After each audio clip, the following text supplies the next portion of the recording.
BNP chairperson Begum Khaleda Zia এখন জীবন মৃত্যুর সন্ধিক্ষণে।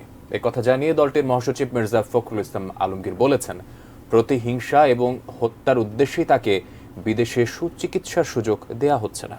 তবে আইনমন্ত্রী আনিসুল হক বলেছেন, মানবিক দৃষ্টিকোণ থেকে দেখা হচ্ছে বলেই খালেদা জিয়া চিকিৎসা সেবা নিতে পারছেন। শুক্রবার গভীর রাতে আবারও অসুস্থ হয়ে পড়েন বিএনপি চেয়ারপারসন বেগম খালেদা জিয়া। তাকে অ্যাম্বুলেন্সে করে রাজধানীর এভারকার হাসপাতালে নেওয়া হয়।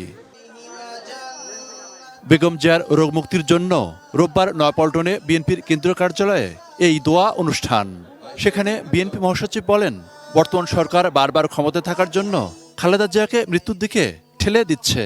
শেখ হাসিনা তার যে ব্যক্তিগত রাজনৈতিক প্রতিহিংসা, সেই প্রতিহিংসার কারণে তিনি দেশনেত্রী বেগম খালেদা জিয়াকে হত্যা করার উদ্দেশ্যে, তাকে রাজনীতি থেকে সরিয়ে দেওয়ার উদ্দেশ্যে তাকে কোন রকম চিকিৎসার সুযোগ দেওয়া থেকে বঞ্চিত রেখেছে। তার জীবন মৃত্যু একেবারে সন্ধিক্ষণে।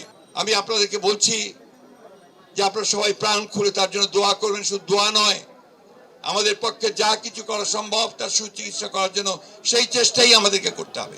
এ সময় প্রধানমন্ত্রী ভারত সফর এবং সেখানে বিভিন্ন চুক্তিরও সমালোচনা করেন তিনি। আজকে ভারতের কাছে তারা সেবা দাসে পরিণত হয়ে গেছে।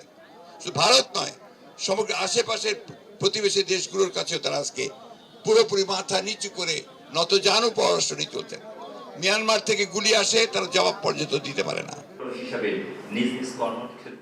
অন্যদিকে সকালে বিচার প্রশাসন ইনস্টিটিউটে ১৫২তম রিফ্রেশার কোর্সের উদ্বোধনী অনুষ্ঠানে আইনমন্ত্রী আনিসুল হক আবারও জানান, বর্তমান অবস্থায় খালেদা জিয়ার বিদেশে যাওয়ার সুযোগ নেই। নির্বাহী আদেশটা কিন্তু একটা আইনের ভিত্তিতে দেওয়া হয়েছে। আমি সেই আইনের বক্তব্যে বলছি যে যেই নির্বাহী আদেশটা যেই আইনের ভিত্তিতে দেওয়া হয়েছে, সেই আইনে তাকে এখন বিদেশ যাওয়ার অনুমতি দেওয়া যায় না। মনিরুল ইসলাম মিন্টু, ইটি নিউজ, ঢাকা।